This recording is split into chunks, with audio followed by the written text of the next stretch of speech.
अस्सलाम वालेकुम, मैं हूं शराफत राना। दूसरा रुख में नए वीडियो के साथ आपकी खिदमत में हाजिर। माजी में मैंने मुल्क की मईशत पर कुछ वीडियोस किए। अमूमी तौर पर उनमें फोकस ज़राअत रहा।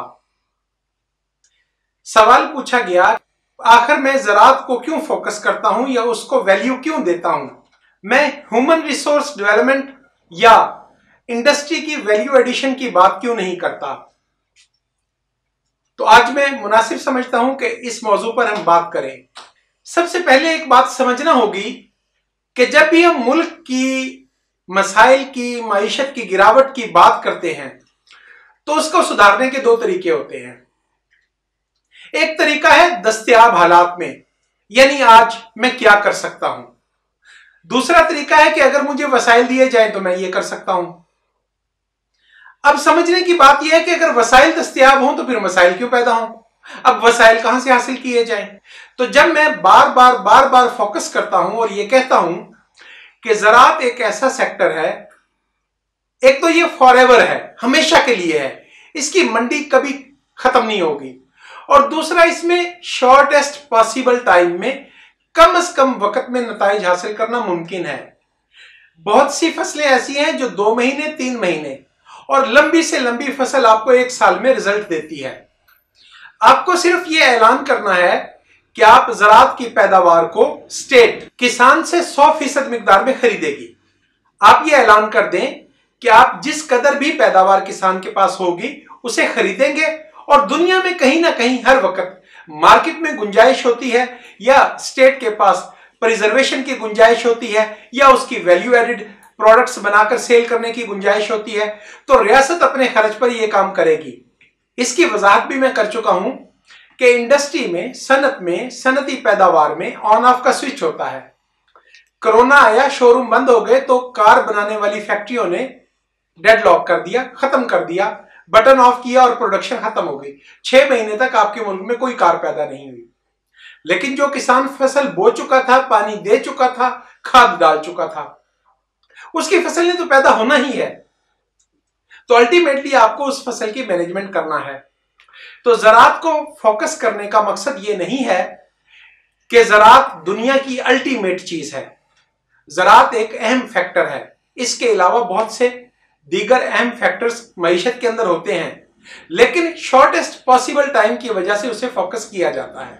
अब मैं आपके आज के मौजू पर आता हूं कि बिलाशुबा दुनिया में तरक्की करने का एक ही रास्ता है, और वो सबसे बड़ा रास्ता ह्यूमन रिसोर्स डेवलपमेंट है। यानी जो अफराद, जो इंसान आपके पास दस्तयाब हैं, और माशाअल्लाह पाकिस्तान की आबादी दुनिया में गुंजान तरीन खित्तों में पाकिस्तान का शुमार होता है, और इस वक्त पाकिस्तान में आबादी बढ़ने की शरह पूरी दुनिया में मिसाली है। दूर दूर तक आपका कोई मुकाबला या मवाजना नहीं है। तो जब आपके पास अफरादी कुव्वत आपकी जरूरत से ज्यादा हो तो आपको क्या करना चाहिए? अगर आप अफरादी कुव्वत को इस्तेमाल करने की प्लानिंग कर लें तो यह बजाते खुद एक बहुत बड़ी ताकत है। अभी आपने हाल ही में सुना होगा कि सदर जो बाइडेन ने अपनी टीम में 20 इंडियंस को आला ओहदों पर तैनात किया है। 20 इंडियंस क्यों? 20 पाकिस्तानी क्यों नहीं हो सके? क्योंकि वहां की ह्यूमन रिसोर्स डेवलपमेंट की क्वालिटी इस लेवल की थी कि वो लोग अमेरिकी यूनिवर्सिटियों में अच्छी पोजीशन हासिल करने में कामयाब हुए, और अमेरिकी सदर को अपनी टीम का इंतखाब अमेरिकी यूनिवर्सिटियों में पढ़ाने वाले लोगों में से करना होता है। पाकिस्तान में ह्यूमन रिसोर्स डेवलपमेंट की 2 ही कोशिशें नजर आती हैं, और वो तमाम अयाम या तमाम अदवार जिनमें ह्यूमन रिसोर्स डेवलपमेंट को फोकस किया गया। पहला दौर है पाकिस्तान पीपल्स पार्टी का शहीद जुल्फकार अली भुट्टो का दौर। आप तसव्वुर करें कि 1947 में पाकिस्तान के क़याम के बाद 1971 तक मौजूदा पाकिस्तान और वेस्ट पाकिस्तान में सिर्फ एक नई यूनिवर्सिटी कायम हुई, और वो भी कायम नहीं हुई, उसे शिफ्ट करके उसका नाम तब्दील किया गया कराची यूनिवर्सिटी। यानी सिंध यूनिवर्सिटी को हैदराबाद शिफ्ट करने के बाद उसका नाम कराची यूनिवर्सिटी रखा गया। एजुकेशन का बाकायदा कोई डिपार्टमेंट नहीं था, और आपके पास बाकायदा दुनिया की रिकॉग्नाइज्ड डिग्रियां मौजूद नहीं थी। अब शहीद जुल्फकार अली भुट्टो को इस विजन पर काम करना था कि वो पूरी दुनिया को अफरादी कुव्वत मुहैया करे। चूंकि पाकिस्तान के पास लोग मौजूद हैं, अफराद ज्यादा हैं, तो कहीं ना कहीं दुनिया में उन्हें खपाया जाए। पाकिस्तान की तारीख में पहली कोशिश जो अफरादी कुव्वत की या ह्यूमन रिसोर्स डेवलपमेंट की गई वो पीपल्स पार्टी के पहले दौर में की गई।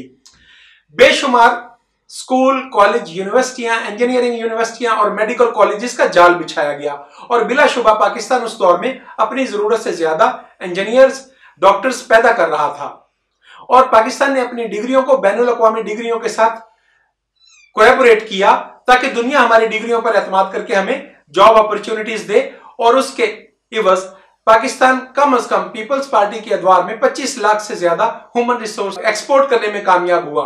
पाकिस्तान में कभी भी अगर अफरादी कुव्वत को बरामद किया गया और किसी पॉलिसी के तहत किया गया है तो वो पीपल्स पार्टी के अदवार में है।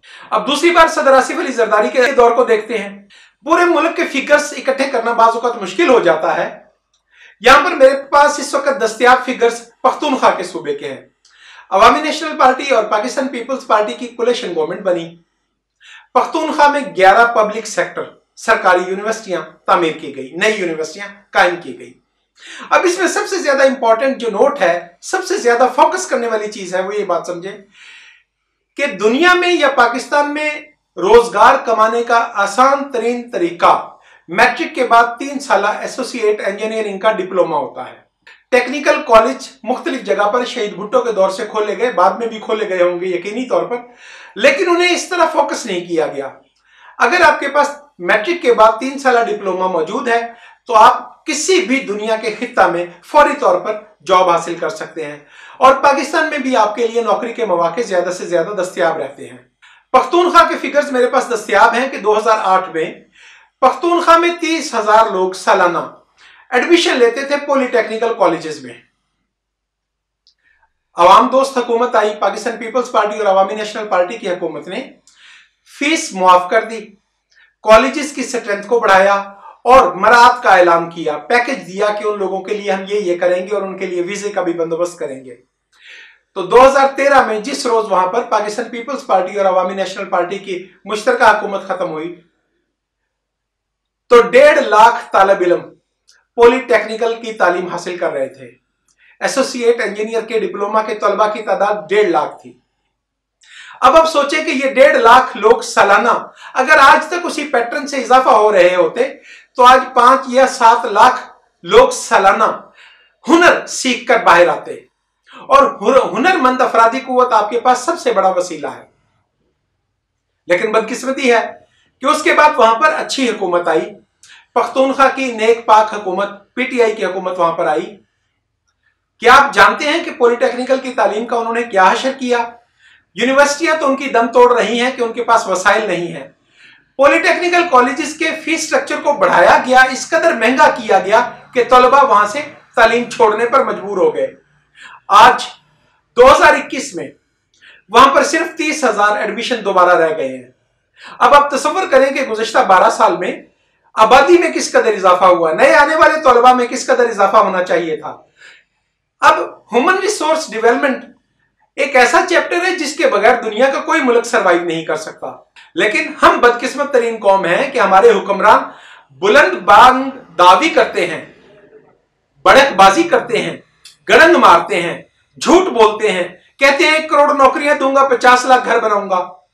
भाई जब आपके पास नौकरी के लायक कैडर ही तैयार नहीं हो रहा, जब आप अपने स्कूलों की तालीम को महंगा कर रहे हो, जब आप लोगों को स्कूल से छुड़वा रहे हो, उनकी हैसियत या इस्तेदाद से महंगी कर दी एजुकेशन, आपने टेक्निकल एजुकेशन को खत्म कर दिया, आपके डॉक्टर्स की डिग्रियां आपके खुद गवर्नमेंट ऑफ पाकिस्तान ने सऊदी अरब को लिखकर भेजा कि हमारी FRCS की डिग्री जाली है, जाती मफादात के लिए आपने पायलट्स को जाली करार दिया। तो जब आप अपने प्रोफेशनल टेक्निकल लोगों के करियर को बर्बाद कर रहे हो तो आप अमूमी तालीम में क्या दे रहे हो? अब भी रोजाना सुनने को मिलता है कि BA की डिग्री को 4 साल का कर दिया है और 2 साल वाला BA खत्म कर दिया है। क्या मैं यकीन कर लूं कि आपने एजुकेशन के करिकुलम और क्वालिटी पर भी कोई काम किया है? अगर आप करिकुलम जदीद नहीं करते, आप क्वालिटी को इंप्रूव नहीं करते, आपका टीचिंग स्किल, आपके पास टीचर्स दस्तयाब नहीं है, तो फिर आप 4 साल में डिग्री करवाएं या 12 साल में डिग्री करवाएं, क्या हासिल है उसका? और आज बदकिस्मती की सबसे बड़ी इंतहा यह है कि 1977 तक आपके पास आला तरीन मायार के टीचर्स थे जिनको वक्तन फवक्तन आपने सियासी इंजेक्शन लगाकर, कभी आपने मदारस के गैर तरबियत याफ्ता लोगों को यूनिवर्सिटियों में लेक्चरर अपॉइंट किया, और कभी आपने बगैर किसी इम्तिहान के टीचर अपॉइंट किया, बगैर किसी तरबियत के, बगैर किसी कोर्स के आपने टीचर्स की अपॉइंटमेंट की। तो आपके सरकारी स्कूल का स्ट्रक्चर इस कदर बोसीदा हो चुका है कि वो आपको तालीम याफ्ता ब्रीड नहीं दे पा रहा। और सबसे बड़ी बात कि आपके मुल्क के अंदर सबसे बड़ा फोकस FA BA MA करने का ट्रेंड है। आपका तालिब इल्म जब मैट्रिक करता है तो उसके पास कोई स्किल नहीं होती, वो जिंदगी में वो अपने घर का कोई काम करने के लायक नहीं होता, उसके पास किसी तरह की कोई तकनीकी महारत नहीं होती। वो अगर नौकरी के लिए जाए तो उसकी ख्वाहिश होती है कि मुझे दस्तखत करने वाली नौकरी मिले। अब क्या आज की सोसाइटी में मैट्रिक पास लोगों को या पुअर क्वालिफिकेशन वाले लोगों को दस्तखत करने वाली नौकरी या अथॉरिटी वाली नौकरी मिल सकती है? मेरे पास अमूमी तौर पर लोग अप्रोच करते हैं या वाकयात सुनता हूं, बताया गया जी जरा के मजमून में PhD की हुई है और वो साहब आ गए कि मुझे बैतुल माल से इमदाद दिलाई जाए। एक और साहब के बारे में पता चला कि उन्होंने फलां PhD की हुई है और उन्हें नौकरी नहीं मिल रही। भाई बात यह है कि PhD का कसूर नहीं है, आपके अंदर क्वालिटी का कसूर है। आपकी तालीम की क्वालिटी पुअर है, आपने किताबों को हिफज जरूर किया होगा, लेकिन आप उस तालीम से ये नहीं सीख सके कि अगर आपको नौकरी नहीं मिलती तो आपकी तालीम किसी फन में, किसी काम में इस्तेमाल हो जाए। जब हम बात ह्यूमन रिसोर्स डेवलपमेंट की करते हैं तो आज दुनिया में 2-3 तरह के ह्यूमन रिसोर्स पे ज्यादा फोकस है। एक तो वही रवायती साइंस के सब्जेक्ट्स में आप इंजीनियर बनते हैं, डॉक्टर बनते हैं, PhD करते हैं, आप मेडिकल साइंस में पेशा वराना डिग्री हासिल करते हैं। और दूसरा जो आसान रूट, निस्बतन कंपैरेटिवली आसान रूट आया था, वो IT के प्रोफेशन में आया था। IT के प्रोफेशन में भी आपने उसी तरह डिग्रियों की भरमार कर दी और क्वालिटी पर कॉम्प्रोमाइज किया। अब IT में मैं बहुत से ऐसे लोगों को जानता हूं जिनके पास कोई सर्टिफिकेट या डिग्री नहीं है, लेकिन वो मुश्किल से मुश्किल मसाइल को हल करते हैं और वो अपनी एप्स बनाते हैं, वो अपने सॉफ्टवेयर डिजाइन करते हैं। उसके बरक्स जब भी मैं किसी MS या इंजीनियरिंग की डिग्री को पाने वाले IT के स्टूडेंट से मिला तो मुझे वही नताइज मिले। उसकी काबिलियत या उसकी समझबूझ इसी कदर है कि वो आपको किसी टेक्स्ट बुक को पढ़कर सुना सकता है या पढ़ा सकता है। उसके पास इंटेलेक्ट या उसकी सलाहियत में यह बात मौजूद नहीं है कि वो आज खुद IT के प्रोफेशन से कोई अर्निंग कर सके। तो अभी हमें यह समझना है कि बिलाशुबा ज़राअत, इंडस्ट्री, हर चीज मुल्क की मईशत के लिए अहम होती है, लेकिन सबसे बुनियादी चीज आपकी अफरादी कुव्वत है। आपने पहले ही अनस्किल्ड लेबर से पाकिस्तान को भर रखा है। पाकिस्तान में गैर तरबियत याफ्ता लेबर इस कदर ज्यादा है कि वो मजदूर बेचारा तो कोई अच्छा काम नहीं कर सकता, लेकिन आपके जो लोग टेक्निकल एजुकेशन की तरफ जाते हैं उनके लिए अपॉर्चुनिटीज कम है, उनके लिए फीसें महंगी हैं, और सबसे बड़ी बात कि वो भी जब भी वो नौकरी मांगते हैं तो उसके बाद वो काम करने पर तैयार नहीं होते।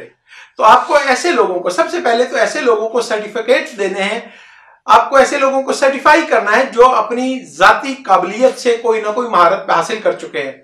उन्हें आप सर्टिफिकेट दें ताकि वो बैनुल अक़वामी मार्केट में अपना रोजगार कमाने के लायक हों। और इसी तरह आपके स्कूल और कॉलेजेस में मैं कहता हूं कि मैट्रिक के लेवल पर आपको ये कंपलसरी बनाना पड़ेगा, आपको ये यकीनी बनाना पड़ेगा कि आपके जो तालिब इल्म आला तरीन तालीम की तरफ नहीं जाना चाहते और एक खास एवरेज से कम इंटेलेक्ट के मालिक हैं, उन्हें यकीनी तौर पर आप कोई ना कोई ऐसा हुनर साथ देकर भेजें, ऐसी टेक्निक साथ देकर भेजें कि वो अपनी जिंदगी में कामयाब इंसान बन सके और अर्निंग कर सके। बदकिस्मती से सियासी मामला खराब हुए और पाकिस्तान का जो CPEC का प्रोजेक्ट था वो सुस्त रवि का शिकार हुआ या बंद हो गया। लेकिन अगर आप उस प्रोजेक्ट पर जाते हैं तो उस प्रोजेक्ट के पाकिस्तान के साथ मिलने के बाद बहुत ज्यादा फवायद मिलना थे। पाकिस्तान में इंडस्ट्रियलाइजेशन होनी थी और पाकिस्तान में चीनी इन्वेस्टर्स ने ऐसी सनतें बनानी थी जिनकी एक्सपोर्ट्स पाकिस्तान के कोटा पर या पाकिस्तान के वसाइल को हासिल करते हुए करना मुमकिन होता। जाहिर है कि चीन का अपना एक लेवल है, अपना एक कोटा के हिसाब से वो एक्सपोर्ट करते हैं, तो उनका ये एग्रीमेंट था कि वो पाकिस्तान में अपनी इंडस्ट्री बनाएंगे और पूरी दुनिया को चीजें एक्सपोर्ट करेंगे। अब मैं आपको ये अर्ज करता हूं कि आपके पास तो अगर चीनी कंपनियां आ जाएं, आपके पास अगर नई इंडस्ट्री आ जाए, आपके पास अगर बहुत ज्यादा डेवलपमेंट हो जाए, तो आपके पास तो स्किल्ड लेबर नहीं है कि आप उनको भर्ती कर सके। आपको चीनियों को प्रोजेक्ट लगाने की इजाजत देने के बाद उन्हें वहीं से लेबर या बैनुल अक़वामी मार्केट से लेबर लाने का मजबूर होना पड़ेगा। आपके पास स्किल्ड लेबर की कमी है। तो मैं ये अर्ज करता हूं कि आज ये बेहतरीन वक्त है और it is never late today, कभी भी देर नहीं होती। आपको ये करना है कि फौरी तौर पर अपने जितने भी टेक्निकल कॉलेजेस हैं, पॉलिटेक्निकल कॉलेजेस, उनकी इस्तेदाद बढ़ाएं, उनमें तलबा की तादाद बढ़ाएं, उनमें तालीम के हसूल को न सिर्फ मुफ्त करें बल्कि कोशिश करें कि वहां पर वज़ाइफ दिए जाए, वहां पर एडमिशन के साथ ही लोगों को वजीफा दिया जाए ताकि आप ज्यादा से ज्यादा महारतें हासिल कर सकें और आपके लोग काम करने के लायक हों। और फिर आप एक दफा फिर आप उस लेवल पर आ जाएं कि आप बैनुल अक़वामी मार्केट को ह्यूमन रिसोर्स एक्सपोर्ट कर सकें। सिर्फ पॉलिटेक्निकल कॉलेज की लेवल पे एक बात नहीं है, बल्कि आपको अपनी इंजीनियरिंग यूनिवर्सिटीज, मेडिकल कॉलेजेस और इसी तरह जो दूसरी हैं रिसर्च ओरिएंटेड यूनिवर्सिटीज को कायम करना पड़ेगा, उनको बजट देना पड़ेगा और उनको इस रास्ता पर लगाना पड़ेगा कि वो इंडिया की बैनुल अक़वामी यूनिवर्सिटियों के मुकाबला में ह्यूमन रिसोर्स या ब्रेन डेवलप करें। आप ऐसे लोग तैयार करें जिन्हें अमेरिकी यूनिवर्सिटियां, जापानी यूनिवर्सिटियां स्कॉलरशिप दें और उन्हें वहां पर लेकर जाएं और उनसे काम लें, ताकि अल्टीमेटली जब वो अपना वहां पर कैरियर या काम पूरा करके आपके पास वापस आते हैं तो आप उनसे से ज्यादा फवायद समेट सकें। तालीम के पूरे निजाम को दोबारा नए सिरे से तैयार करना पड़ेगा, तालीम के पूरे निजाम को रीबिल्ड करना पड़ेगा, अपने करिकुलम को अपडेट करना पड़ेगा, जदीद बनाना पड़ेगा और बैनुल अक़वामी जरूरत के मुताबिक मुज़ामीन पढ़ाने पड़ेंगे। करिकुलम के मौजू पर अलग बात करेंगे। फिल वक्त हमारा मौजू ह्यूमन रिसोर्स डेवलपमेंट है कि जब तक हमारे पास इस कैपेसिटी के लोग नहीं, मैं कहता हूं कि हमारे पास हमारे मुल्क में दो बड़े इदारे हैं, तीसरे इदारे का नाम लेना तो वैसे ही शजर ममनू है, अदलिया और एग्जीक्यूटिव। दोनों के अंदर मेरा अपना जाती तजर्बा है, मैंने उसको स्टडी किया है। दोनों के अंदर यह पोटेंशियल नहीं है कि वो किसी जदीद जमहूरी रियासत को चला सके। तो आपका तालीमी निजाम आपको बासलाहियत क्लर्क्स नहीं दे रहा, आपको बासलाहियत पटवारी नहीं दे रहा, आपको बासलाहियत असिस्टेंट कमिश्नर नहीं दे रहा, आपको बासलाहियत सिविल जज नहीं दे रहा, आपको बासलाहियत मैजिस्ट्रेट नहीं दे रहा। तो इस पूरे सिस्टम को कब तक आप चला पाएंगे? और जब तक आप बैनुल अक़वामी मायार की सर्विसेज नहीं बनाने में कामयाब होंगे, उस वक्त तक आप बैनुल अक़वामी दुनिया से पीछे रहते चले जाएंगे और ये फासला खौफनाक हद तक वसी होता जा रहा है। एक वक्त आएगा कि दुनिया आपसे अलग होने पर मजबूर हो जाएगी और वह वक्त इंतहाई करीब है। YouTube चैनल दूसरा रुख को सब्सक्राइब करें, शेयर करें और कमेंट करें। आज के लिए इसी कदर। इंशाअल्लाह अज़ीज आपसे राब्ता रहेगा। खुदा हाफिज।